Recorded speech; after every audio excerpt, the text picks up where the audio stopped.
Are you ready to experience this deck? Only shooting stars break the mold. This video and my channel are sponsored by Whatnot. Whatnot is a social marketplace where you can buy and sell collectibles and hang out and chat with fellow collectors. If you sign up using the code in the description of the video, not only will you be supporting my channel, but you also get $15 off your first purchase. Thank you again to Whatnot for sponsoring this video. And if you'd like to check out my first ever stream on Whatnot, I'll be going live on the 22nd, that's the day after this video comes out, at noon Eastern. I'm going to be showing off and selling some rather unique Magic collectibles, including some cards that don't really exist. These were officially from a Magic event, but good luck finding them because they were only stickers put on other cards. They're very unusual. I bet you've never even heard of cards like Who's That Praetor? Yes, I'm going to be selling some of these. It's going to be really fun. So check it out on whatnot.com. Hello, everybody, and welcome to Brawl Stars. I'm Amy the Amazonian, and today I'm playing Ezuri, Claw of Progress.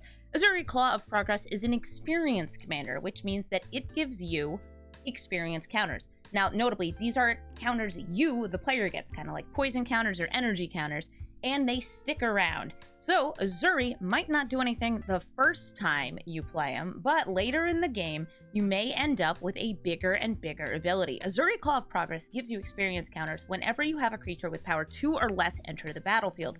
So we've got lots of little tiny creatures in here, and we've also got a couple things that make tokens, because we want to make lots of creatures enter the battlefield with power 2 or less. Great! Then, at the beginning of combat on your turn, you get to put X +1/+1 counters onto one of your creatures other than Ezuri, equal to the number of experience counters you have. So that means Proliferate is a must-have in this deck. By the way, if you're thinking, hey, that's not Ezuri, I know Ezuri, that's a different card. There's a lot of different Ezuris. This one is Ezuri, Claw of Progress. It's an older card, and it's, I think, the third of like 4 iterations of Ezuri. We've got lots of great little cards, and I think some of the best cards in this are the ones that have Proliferate on hit. That's great if you can get +1/+1 counters onto it and then start proliferating it. We've also got some things that put a +1/+1 counter when they enter the battlefield and have proliferate abilities, things that get counters just on their own but start nice and small. I've also got as many scales effects as I felt that I could put into the deck without them getting too cluttered. I've got the Ozolith, I've got Kami of Whispered Hopes, and of course I have the classic Hardened Scales. Gotta have my scales in a scales deck. We have very few things that are up on this high end, but you might notice I got some things that I can ramp into. That's because we have a lot of mana dorks in this deck. Things like Llanowar Loam Speaker, Elvish Mystic, Gilded Goose, Llanowar Elves. These are all good small creatures for Ezuri. So you trigger Ezuri, and then later in the game you gotta have a finisher like a nice and happy, healthy Craterhoof Behemoth. Coma. I mean, we're in Simic. Coma's a good card. Sadly, makes 3 3s, not 2 2s. Looking at you, Vivien, making 3 3s. What's wrong with you? We need 2 2s, so we can trigger Ezuri, so we can get the counters on things, and we can make them grow. Because this is a Simic deck, I did end up putting a couple these are cards that are good in Simic, like Uro, River's Rebuke. These are all cards that work really, really nicely in a deck, just to help support it and help it stay alive. Because Ezuri, again, does not do anything right away. You have to build a board around Ezuri to get that trigger. Also want to say, low-key all-star in this deck, Iridescent Hornbeetle. It makes tokens for the +1/+1 counters, which means you'll get more +1/+1 counters. You might not think, oh, Iridescent Hornbeetle, the uncommon from Zendikar Rising. It's a cool card. 10 out of 10. Would recommend in this deck. So we're going to take this deck into the queue. We're going to put some counters on things, and we're going to play many little creatures of power 2. Jadar, Gulkar of Nephalia makes little tiny zombies that can be sacrificed. We've got an Incubation Druid for ramp, Tail's End as a counter spell, Tameo Safekeeping to protect. Let's see how we can fare against Jadar. Since we go first, I'll say I'm kind of happy about that. It lets me hold open the Tail's End for them playing their commander on turn 2. That's not usually what I want to be doing in any game of Magic, though. I feel like it's kind of boring to just sit around and counter stuff. But sometimes it's the right move. And that's why we have, I think we have like 3 counter spells in this deck. I don't want to run any more than that, but I'm fine to run that many. Incubation Druid helps us get Ezuri out next turn. We can protect it with the safekeeping. And an Undead Augur. Looks like some zombie synergy. Undead Augur, even when a token zombie dies for any zombie, will draw them a card and lose them 1 life. It's pretty cool. Ezuri. Come on out. Wish I had an experience counter, but I don't. Not yet.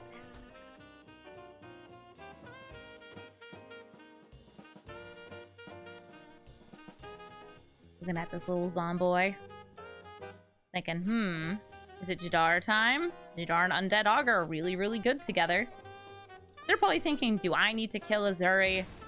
He's not scary yet. Oh, well, you know who is scary? Sheoldred. Always, literally always and continuously. Well, fine. I guess I do like card draw, because here's Toski. Toski gets me 1 experience, and we're going to put the experience counter to the first one onto the Incubation Druid. That's to help me get more mana. Next up, we're going to be putting onto Toski. I want to have a big indestructible squirrel. The card draw, kind of scary. It is going to hurt us with Sheoldred on the board, but indestructible is good. Comes Jadar, making zomboys. We lose life. Hoo hoo hoo, so sad. Am I feeling a Great Henge? Sure am. Gotta tap all these for green first.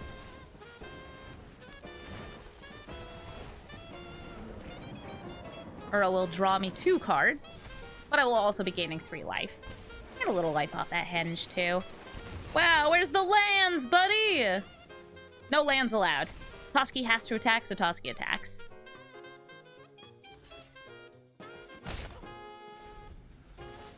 We have enough mana next turn for Alrund's Epiphany, but unless it's foretold, I don't get the bird tokens because this is the nerfed version of the card. Getting to 2 birds is really good for Ezuri because that is more experience counters. Might foretell it, try and stay alive, and try to build up the Scoot Swarm, because the Scoot could be the way we win. Ooh, to scoot our way to victory. I also love Invasion of Segovia. This card's just great. Lets you cast things like Alrund's Epiphany by tapping your creatures. It's really nice when you're going wide. Also, gives you 2 little dudes.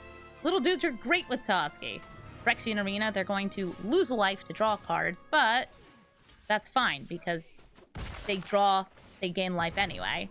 Like right here, they lose a life. They draw a card. They then gain 2 life. It's a net life gain. Inquisition of Kozilek. Ooh, what do you hit? The Invasion of Segovia or the Scoots? I think this is actually a kind of hard question. I don't think it's safekeeping unless you have like a piece of removal you're immediately planning. I don't think that there's a wrong choice here. I'm going to lead with Elf. Good Elf. An invasion. More experience for the experience gods.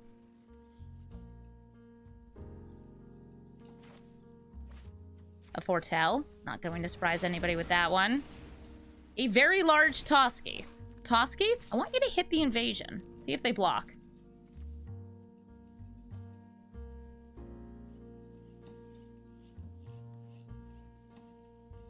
I think the Undead Augur is the easiest thing for them to give up. Or Jadar if they have another land in hand. They're letting it hit. This is going to come into play. It's going to be transformed. We will draw a card. I'll turn Timber Symbiosis. I actually don't think I played a land this turn. Have that come into play tapped. You're going to tap some creatures for Vivien Reid. 3 mana from this, 2 off of the Krakens.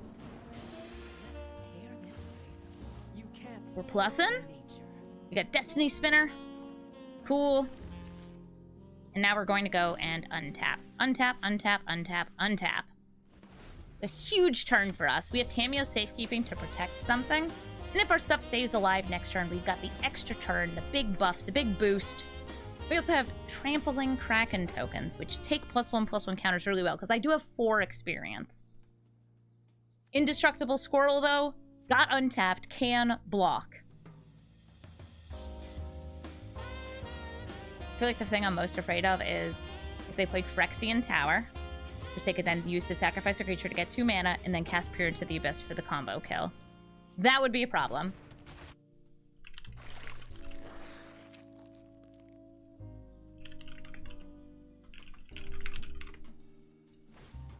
Spark Harvest.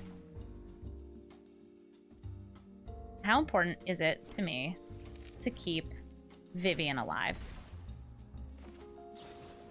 It's decently important. Gain some life. Give her Hexproof and Indestructible.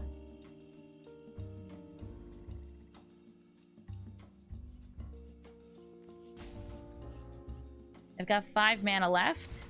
And they got the Death Priest of Merkle, buffing up all their zombies and skeletons. And they would like to draw. They're attacking, and I'll block with our Indestructible Squirrel here. That's my squirrel noise. It's great, I know. We draw cards, we lose life. Point a plus. So many choices. Tap, get this Galagreeters out. Draw some cards, lose some life, have some fun. Party hard. And then get out this Alrund's Epiphany. I am planning on tapping you and you. And you. And then 2 actual factual mana. This gives me 2 more experience. Gain some life. Make a treasure. Evolution Sage. We've got all these counters. What do we want to do with them? Proliferate. Ah, and a land. Perfect for proliferating. Now ult this Vivien next turn. Got 9 experience counters once this resolves. I'm gonna put some +1/+1 counters onto this token and swing in with the token and the Kraken. Next turn, we've got this Finale. It's ready to roll. The zombie dying. Or sorry, skeleton dying. Won't draw them a card. It is a skeleton, not a zombie. We'll draw 1 card, lose 2 life. We don't really need to play anything else here. Because I think a lot of you already know what's about to happen. It's hey! Craterhoof Behemoth, I was going to tutor for you! Fine, I'm ulting Vivien Reid. I'm playing the hoof. I don't even need to do X equals 10. I don't even need to do X equals 10. We just naturally do the Craterhoof Behemoth. Great, we win. Good job, good game. Let's do this. Kind of sad I conceded. I did want to see the 100+ life worth of damage. Would have been amazing. GG, Jadar. Playing up against Vorinclex. I've got a Tail Zen, a Thrumming Bird, a Reclamation Sage, and Iridescent Horn Beetle in my hand here. So hopefully we'll be able to stop their commander, get our little proliferate engine down, and maybe even land Ezuri and start getting those experience tokens. I don't really feel like I need this Thrumming Bird first, so I'm going to go for Tangled Fortahedron. Tangled Fortahedron can help me get out Ezuri next turn. And if we can get Ezuri out early, then we can hopefully start building up some experience. Ooh, and they want to get out Vorinclex early. I see 3 mana over there on their side. Probably 4 next turn, but it takes 5 for Vorinclex. Ezuri is now out. I have 0 experience, though, so we put no +1/+1 counters onto the Florahedron.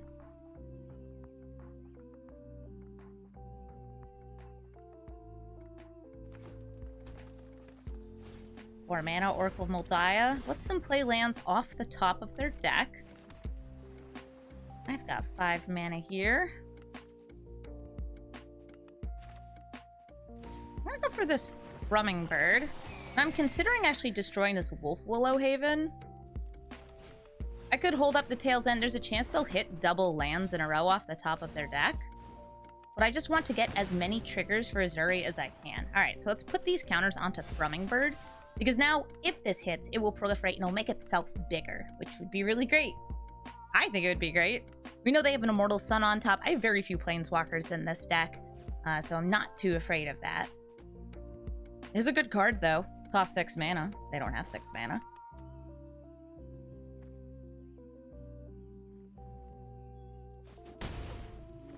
No lands on the top. Alright, so we know there's at least one. Is it a second? Whew, not a second one. It's possible that they'll have more ramp in their hand, though. Part of why I was so afraid of that is because Vorinclex, and you're going to hear this a lot from me, Vorinclex has reach. Terrifying. I know. So Vorinclex, we are able to Tails End it next turn as long as I hold up the right mana. I think that we could go for Staff of Completion. Horn Beetle, unfortunately, would just use a little bit too much mana here. We're going to go for the Staff. We're going to put +1/+1 counters onto this Reclamation Sage. Swing in with these 3. And before we even hit, I'm going to proliferate. This is going to increase my experience counters and make these bigger.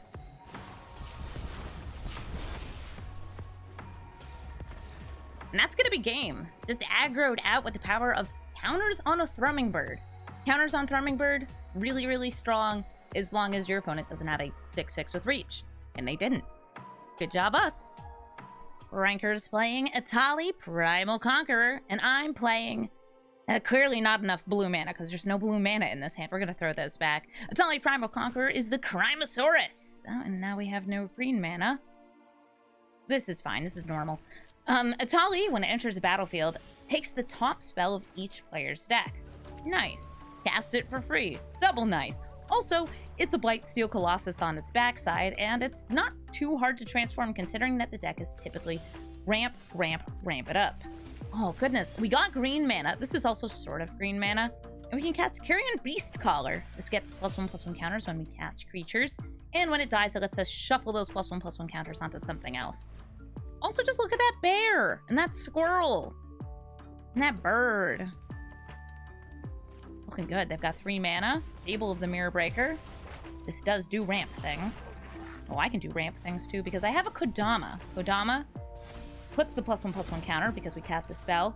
Gives this trample when this hits face, and it will because this is only 2 toughness. We're going to get a land out of our deck, and I'm going to choose Forest. Forest, please. Thank you. That's our basic land into the battlefield tapped. We have ramped! We also have a 3/3 with reach, which makes it harder for the goblin to attack. There's a good chance they'll find some removal, or if they just don't need to attack, they won't attack. Dies to Lightning Bolt. Truly a tragedy. Kodama of the West Tree giving all of our modified creatures, meaning the ones with the +1/+1 counters on them, trample, is pretty important in this deck, but I'm still willing to sacrifice it as a blocker here.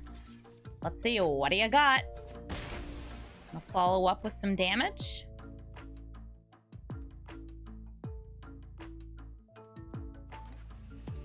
Got 5 mana here. I'm like thinking, is there a Planeswalker they might throw down? Ah, no, it's Vorinclex. The 6/6 with reach gets them 2 forests in their hand. A great card.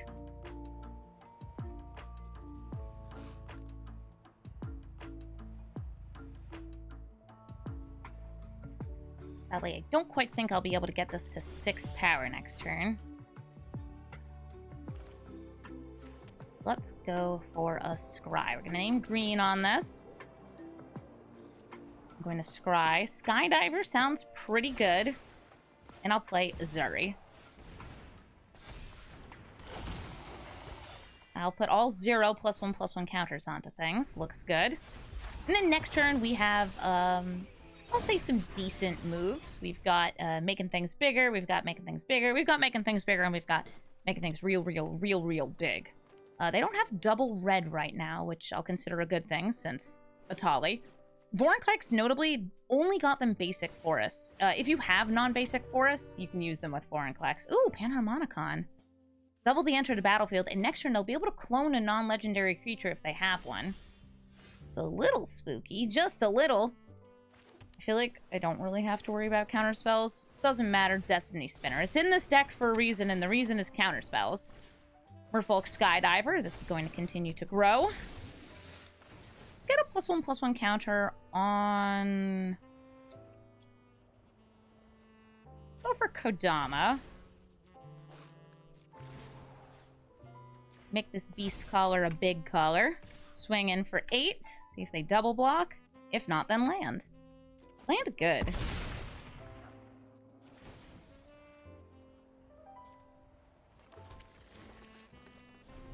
Could have played this in the middle, by the way. Gotten the 1 mana paying 2 life. This card is in this deck because it lets me proliferate on demand.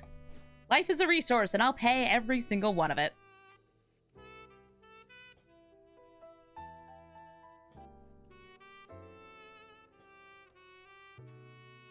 Down to 14 life.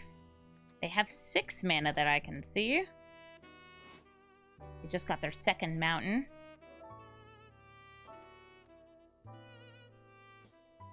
You can also proliferate off the Skydiver. Let's see, I have 1, 2 there. Ooh, Jaxus, another clone card. So this can't clone a Tali, but this can. The clone will still die to legendary roll, or I guess you could technically keep it alive. But you get the trigger, and you'd get double the trigger because of Panharmonicon. I see what they're setting up, and it's actually pretty scary. We can go for Uro here, just trying to draw more things. Going to go for that. Green Beast Caller gets absolutely massive.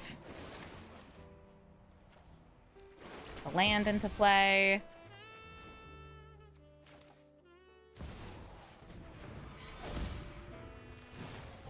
Staff, Gambit, or we could just Llanowar Elf, get more of this. I can proliferate before or after. It's a matter of like more +1/+1 counters on one thing or more +1/+1 counters on everything that has them. I'm gonna go for it on everything. So we're gonna throw this onto the Skydiver, notably Reach. Doesn't matter, we got this. I don't think they're going to be able to or want to block everything here, so I'm just going to get gutsy. Swinging with most of this board.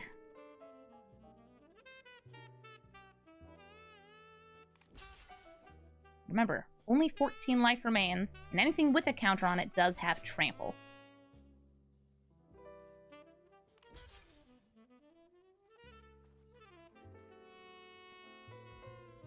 Life is a resource.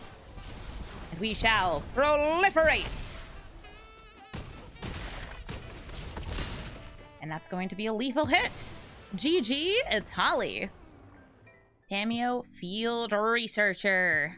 Bit of a pain in the butt to play against, but I believe in this deck. Tamiyo is a Bant control or Bant tempo deck, typically. Tamiyo is able to draw cards, protect herself, and then has a horrendously powerful ultimate ability, which draws you cards and then lets you cast spells for free from your hand for the rest of the game. This Tamiyo needs to be feared. It needs to be attacked early, even if it makes your opponent draw cards. Ideally, by the way, you don't actually have to attack her. You can just kind of get damage on her. I'm going to hope that we can. And I'm also trying to set up here so I can tails end this Tamiyo next turn. So she doesn't even hit the battlefield. Gonna use Rish card, get some +1/+1 counters on these two. They've got proliferators for days out here.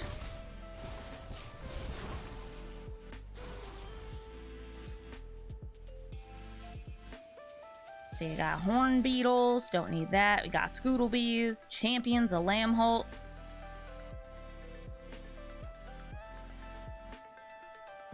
My best choice here.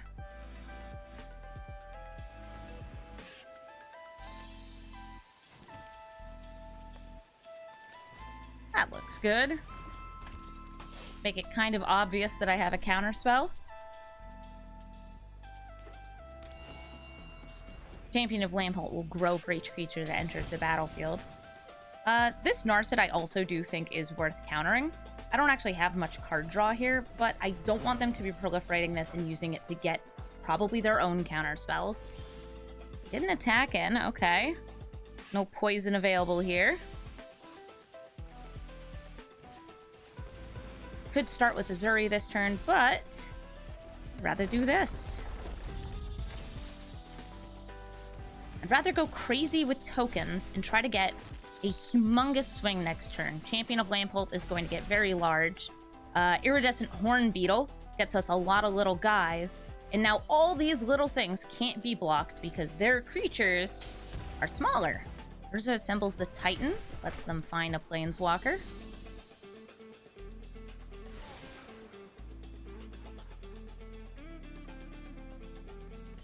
Iridescent Horn Beetle, again, all-star. Love this thing. In a deck like this, it feeds itself. And we got them to concede. Because bugs. Nahiri, Heir of the Ancients. This is the Planeswalker that cares about warriors and equipments. She has a really strong removal ability on a minus. Her plus can make tokens. And she was actually rebalanced for Historic and Historic Brawl, making her a lot better. Her minus ability now deals damage equal to the number of warriors and equipments you control, which makes her pretty dang strong. She's also able to find, in the top 6 cards of your deck, warriors and equipments. It adds up to quite a bit. Thankfully, we do have the cheeky counterspell Wash Away here, which I don't actually think should be allowed in this format, but so long as I can play it, I'll play it here. It gives me a lot of good protection for this, I'm going to say, otherwise kind of lackluster deck.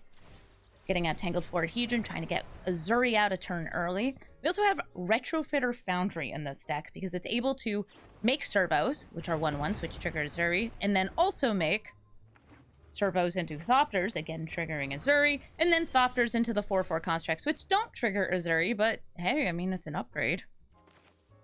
Zephyr Boots out onto the battlefield. Let's play Joriel.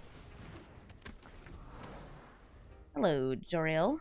Joriel is, if I draw cards, makes cats. And drawing cards making cats gets me more experience with Ezuri. Goblin Engineer. You putting artifacts into your graveyard? What artifact are you putting in there?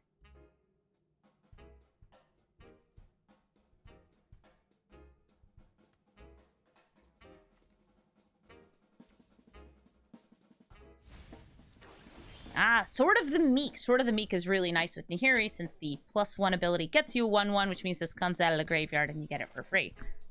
It's good for them, not for me. I think we just chill this turn. We could Finale of Devastation. We could just hold open our Retrofitter Foundry. I don't really want to play Ezuri when I feel like I need to be ready to counter the Nahiri. A Ruined Crown. This is going to get the maroon. Rune goes on to the fancy little hat. They went for the Speedy Speed hat. Now they have Zephyr Boots, which gives flying. They've got the Rune Crown, giving haste. And I'm going to make a servo! Yay, servos! We'll sit here, we'll chill. I'll put 0 +1/+1 counters onto the servo, still holding open the Wash Away, rather than turning the servo into a Thopter to get the counters. Oh, it's Smithria! I actually revealed this card.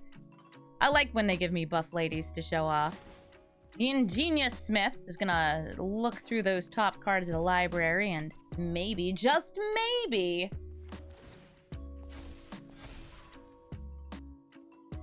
find a artifact. It didn't. Rebel Salvo. Okay, before the salvo goes off, I am going to sacrifice this to get an experience counter because the experience is on me. I can proliferate it, and the next time we get Ezuri out, we'll be able to use it.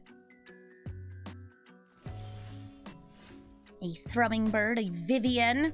We'll go for Thrumming Bird. We got something to proliferate here, these experience counters, and we can still hold open the Wash Away. I figured, like, instead of attacking with a Thopter, we can hold it as a turn this into a 4/4 as a combat trick. Or just block and sacrifice. And it depends on what they do. Ooh. Ingenious Smith getting bigger. Yeah, since they have something that's a 5/5, I'm going to go with the block.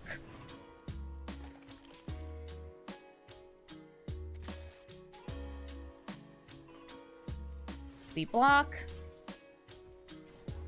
We sacrifice. We get a 4/4. Look, I can even untap it. I don't have enough mana to do anything else with it, though. Get myself some more lovely, lovely mana here for a Bark Channel Pathway. Here's Vivien. We're going to make a beast with reach. And I'll swing in with Hummingbird and the 4/4 construct. This beast has reach, and it also has reach counter, which means that we can give it 2 reach counters. That's not, like, actually helpful, but it has double reach. That makes it twice as good. We've been waiting for this moment. And finally, we've countered Nahiri. She'll come back in a turn. I have 5 mana here. I expect to see Nahiri very, very soon.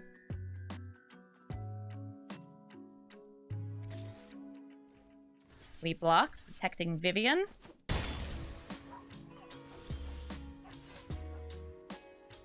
Andy Insomni and J Parameter in my chat say, sorry, J Fermenter say that the thing with Reach can get things off very, very high shelves. They sure can. You know what I can do? Play Ezuri Claw of Progress, put +1/+1 counters on things, and start proliferating like mad. That's gonna be GG. Pelucranos Reborn! I'm gonna mulligan this. That's a lot more blue than I'd want, but I'll keep it. Pelucranos Reborn is, on the front side, a big reachy creature, and on the back side, I would say is a Hydra tribal card. It has reach, it has lifelink, it's a 6/6. When it dies, it turns into 2 smaller Hydras. But it's also for any non-token Hydra dying. So if you're thinking, oh, wait a minute, 6/6 that dies and becomes 2 3/3s, that sounds familiar. Well, it should, because it's an awful lot like Worm Coil Engine. This is the Hydra Coil Engine. And unfortunately, because it has reach, my Hummingbird is just gonna sit here and be sad. It's like, I want to attack you. Why are you a 3 mana 4/5 with reach? Let me hit you.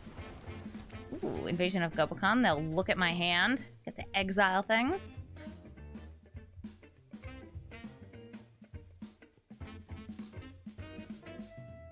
Ah, yes, my extremely green hands. Do you attack the Invasion of Gobakon? Get it to flip over, turn into Light Shield Array?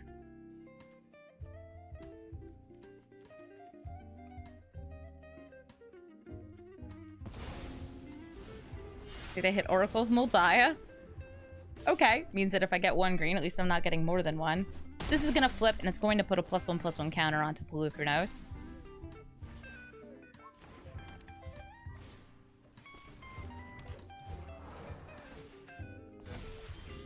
Haha! Green mana! You've never seen anything like this before! We're going to make a monk. We're going to attack in. Since we hit, we get to proliferate. I will be proliferating my Saga, which puts 2 +1/+1 counters on these creatures, and next turn this will flip over. That sets me up very well for other proliferates, though, like this Evolution Sage, or whatever else we happen to get. I feel like they're going to be holding this back just because of the Hummingbird, unless they get some other removal for it, which is very, very possible. They have a lot of mana, though. I see 3 mana still chilling here. Light Shield Array is going to keep growing their creatures, though. Which means I need to get out this Vorinclex to stop them from growing.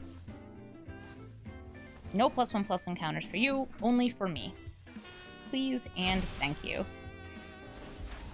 Argoth, sadly, comes in tapped because I don't have a legendary green creature. I feel like we can work around this, though. I'm going to start with the Kyrian Beast Caller.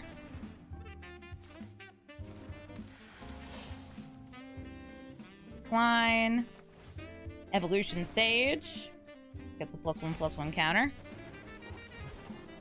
I decline. Argoth, we proliferate. Make my monsters grow.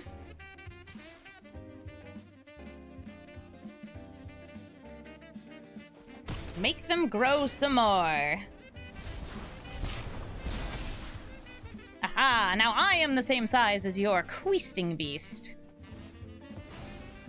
Why'd you give them Hexproof and Indestructible? No! You sweet babies.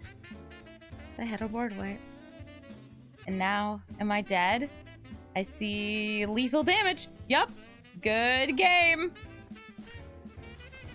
Okay, well, they're also just gonna, I guess, cultivate for maximum efficiency. GG, Pelucranos Reborn. You got me with the beast. Hidetsugu and Kairi. Rainstorms on enter the battlefield and can find them some sneaky cards from the top of the library. Then letting them cast an instant or sorcery for free when it dies, if it happens to be the one on top of the deck. I'll actually show the card because it is a pile of text, and you're going to be like, wait, what? It does what? Hidetsugu and Kairi, 5/4 flyer. Enters the battlefield Brainstorms, meaning draw 3, put 2 back on top of the deck. When it dies, reveal the top card. Your opponent loses life equal to its mana value, and... that's right, there's an and. If it's an instant or sorcery, you cast it for free. Well, we're going to start skydiving. I got this little fish who has a proliferate ability on it. We've got our Retrofitter Foundry, hopefully available soon. Ooh, or a forest. Skystrike Officer is going to be able to make a token, which will trigger Ezuri.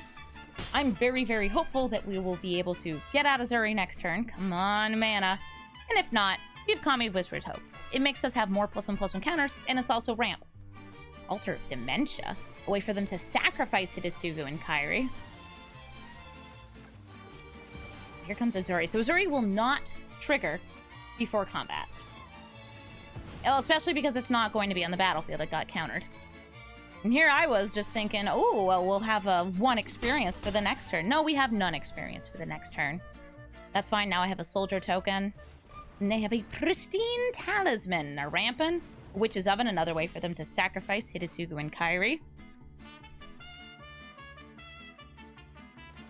Rather than playing things out here, I want to get some lands in hand. This gets me lands. I turned that into lands. Retrofitter Foundry. Everybody swings in. Get that nice, aggressive damage.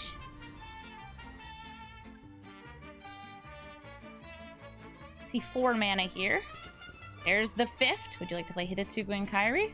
Oh, they can't. They actually don't have any black mana right now. Phyrexian Metamorph turns into a copy of Skydiver, Skystrike Officer, Retrofitter Foundry. What do you want to be, Metamorph? Oh, another Pristine Talisman. That gains them life.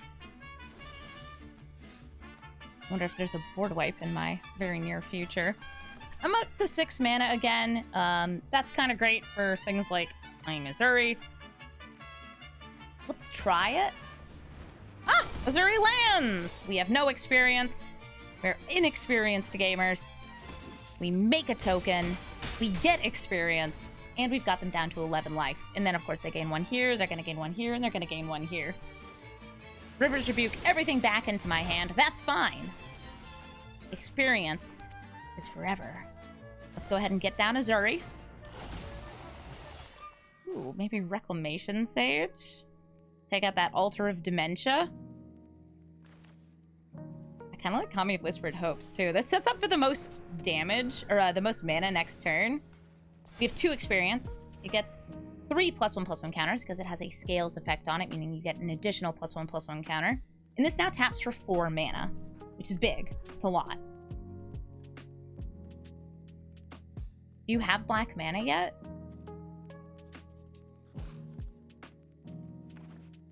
No, that is a Seagate Reborn. They're scrying off Castle Vantress.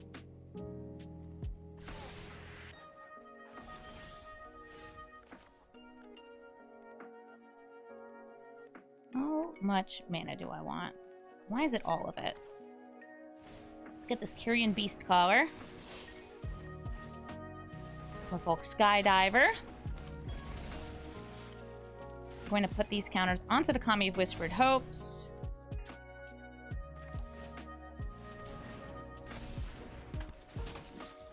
We got loads of stuff going on in here. Ezuri, make this Kami even bigger.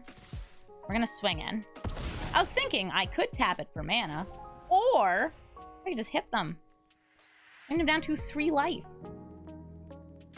We could use it to proliferate. Nope. We're just doing damage. Damage wins games. GG. Hidetsugu. Sorry about no black mana, but you're running Pristine Talisman instead of any other mana rock that, you know, taps for colors.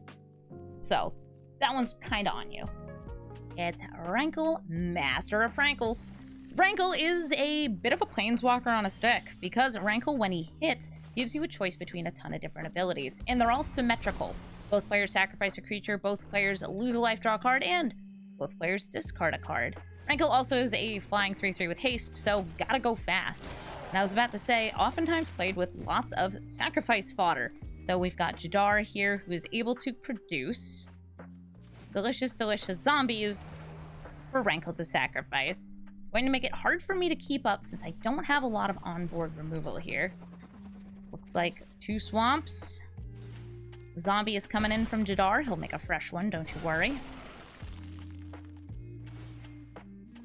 What we're going to need to do is try to get to a big enough blocker.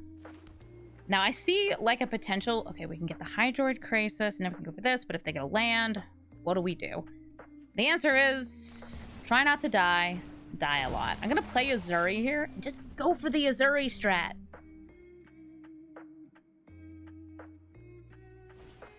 Relic of Legends. That does let them tap Jadar and this for mana, so they have 2 mana that I can see right now.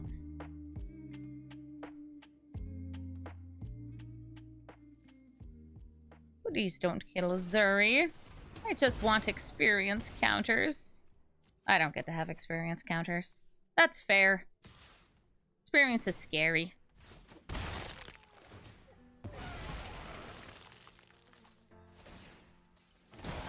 We got a land here, which actually gives me access to some slightly better moves. I could make, for example, a 3/3 Hydroid Krasis, which could then block Rankle. Is that what I crave? I think it is. It'll also draw me 1 card, which is not bad.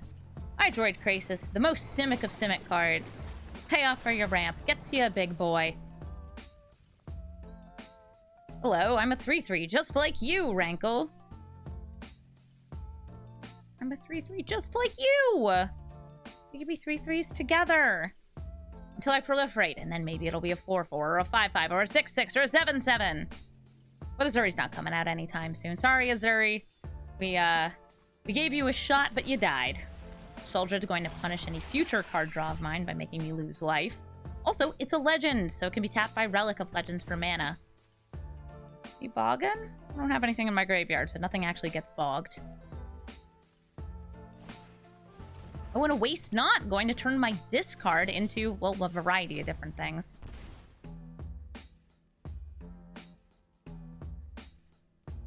Kinda want to just go for, like, Thrumming-Bird Guildpact.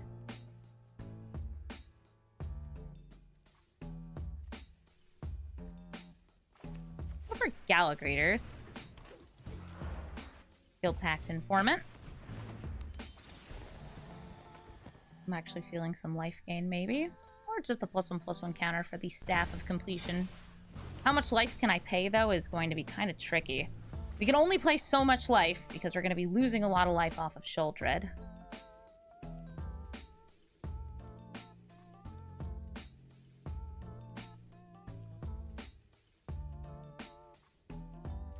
I've got 1, 2, 3, 4, 5, 6, 7 mana. Definitely can play Rankle this turn. Sheoldred coming in. I am not blocking. Scary. You're scary no matter what you do. Thanks, scary lady.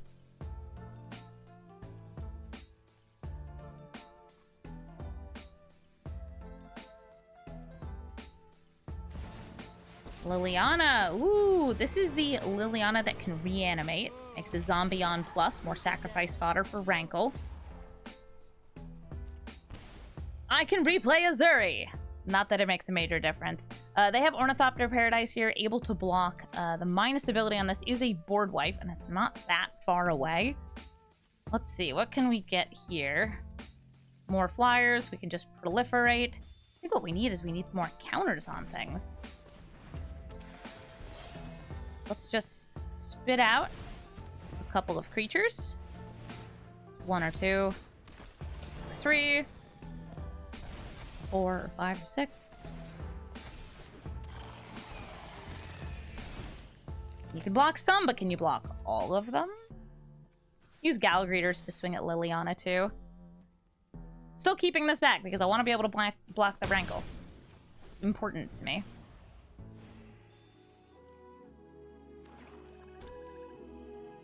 So I should probably look at what got put in the graveyard. Heraldic Banner in a swamp. Alright, nothing big to be reanimated. It's Rankle! Hi, Rankle. Do you attack? Or do you protect? They're swinging it with Rankle and with Sheoldred.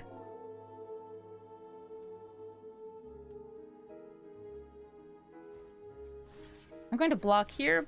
And I actually think I'm going to draw my Joriel. I do have a way to draw cards, but I don't think it's that big here. They have 3 mana up. I'm really hoping they don't have any tricks. No tricks, no problem. Sheoldred's off the board. And the Kyrian Beast Caller, when it dies, lets me move its counters onto eeny, meeny, miny Guildpact Informant. Maybe some here. Ooh, how many did we have? Just 2? 2 is fine. Makes these big enough that the Ornithopter will die if it tries to block. That's enough for me. Sheoldred's back. That's okay. I can deal with the Sheoldred. Just keep making blockers. We can proliferate. We can get big. Did anybody discard here? No discard. No problem. I currently have no experience counters, so Ezuri would not actually be doing anything here. I want to burn this treasure for Staff of Completion, too.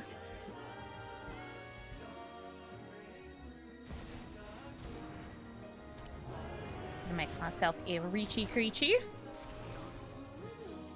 So +1 counter, tap treasure, gain 2 life. +1/+1 counter. Staff of Completion. We're gonna go to combat. Attackers, Guildpact at Liliana, Thrumming Bird at face. Guildpact can trigger when it hits a Planeswalker, whereas the Thrumming Bird cannot and does not. We're going to actually pay life here to proliferate. Since this kills the Liliana. And now we get another proliferate. Ah, yes. And another, and another. We now have a beast with 4 reach counters on it. That has reach, reach, reach, reach, which means it can block flying, flying, flying, flying. Also, my Gal Greeters is now, you know, Sheoldred-sized. That's cool. Immortal Sun means all their creatures are bigger. They'll be drawing extra cards during their turn, and I can't activate this Vivien, which means no spitting out tokens. But I can still play creatures off the top of my deck. Thanks. Thanks, Vivien. Thanks for having a Planeswalker passive. Oh, a Skellington! Oh my god. We know what's on top of the deck. The Wash Away. Not actually what I want here. Still consider Oracle versus Ezuri. I'm gonna gain life. Swing in with these 2. 10 damage to face. A couple bits of proliferate.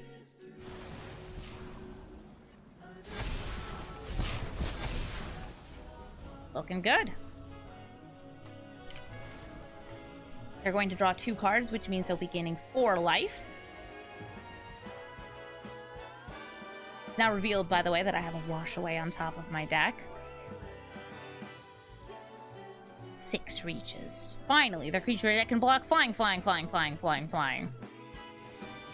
Flying. Painful Bond. Draws them cards. Sheoldred likes this, gains them life. Between the Oracle and Vivien, though, once we start hitting some creatures, we'll be able to spit them out off the top of our deck and play any lands in between them. Signet, more ramp. Rankle, Natural Prankles. Currently a 4/4, bigger than my 3/3. Still very chump blockable.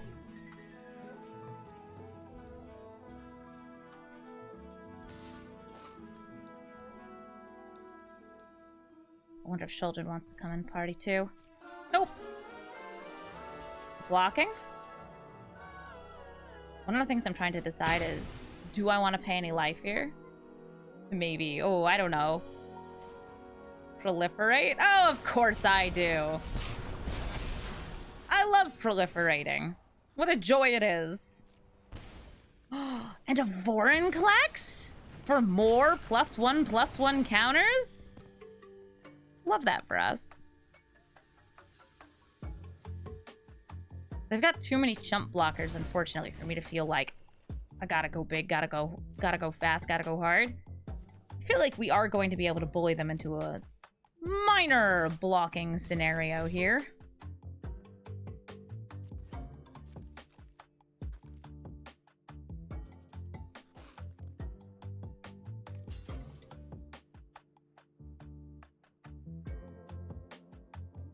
And I think they'll be able to win next turn.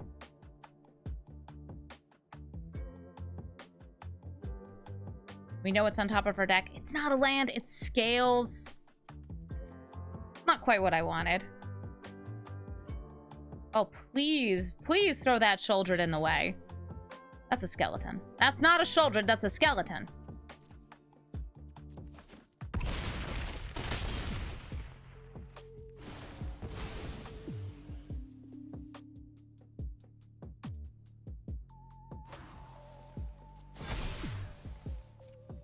The thing that killed us during this game is actually the Sheoldred, really just giving us the drain we can't keep up with.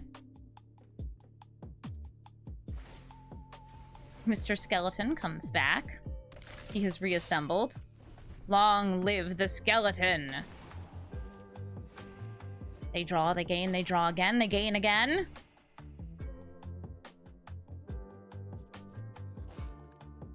They swing in with Rankle, have us draw. We're big dead. But I can kill me before they kill me. You ready? Ready, Rankle?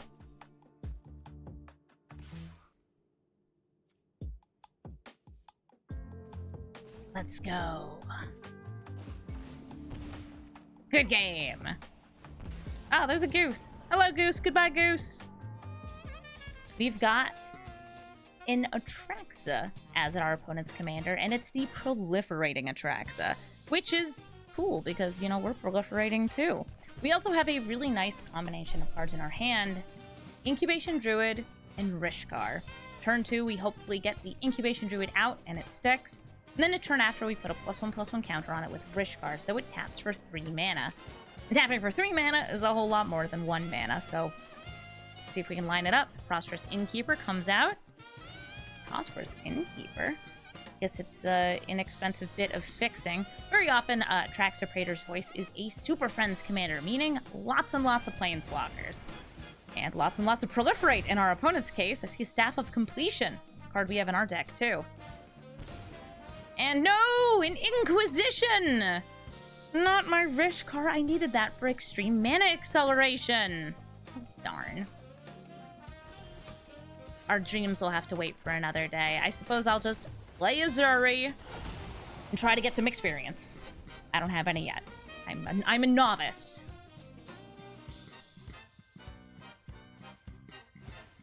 Arcane Signet, they ramp. This can be tapped for mana. It just hurts to do so.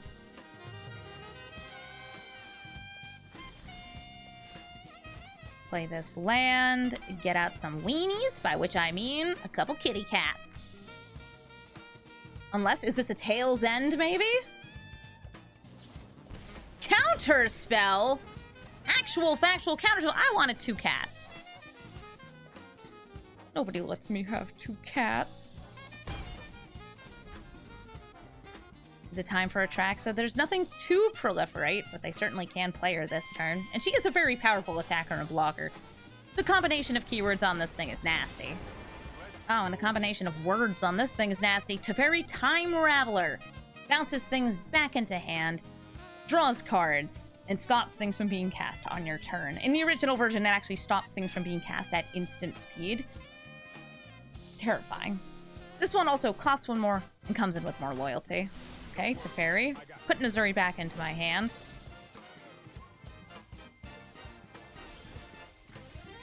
Got a Dreamroot Cascade here. Do I fear the Teferi? Would I like to just get a nasty thing of my own out? They're able to proliferate, as it is.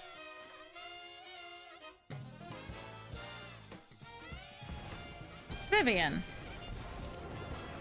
Get that staff. Nice. Make it a little harder for them to do what they're doing. Like, you know, casting Atraxa, bouncing things, all that. Make it less. Zegoth Triome. They are again able to cast Atraxa next turn. Give it a plus. See what we get. It's Reclamation Sage and Oracle or Skydiver. Ooh. Deny them mana. Get me more mana. I'm hitting that arcane signet. Get this thing out of my face. I don't want to see it. Not now, not never.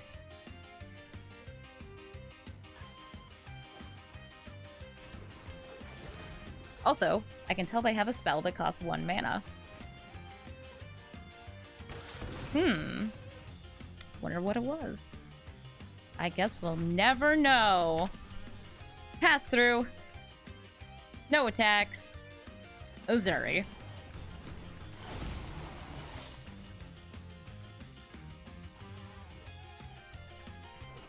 They found a land! Here's Atraxa. Atraxa will proliferate in end step.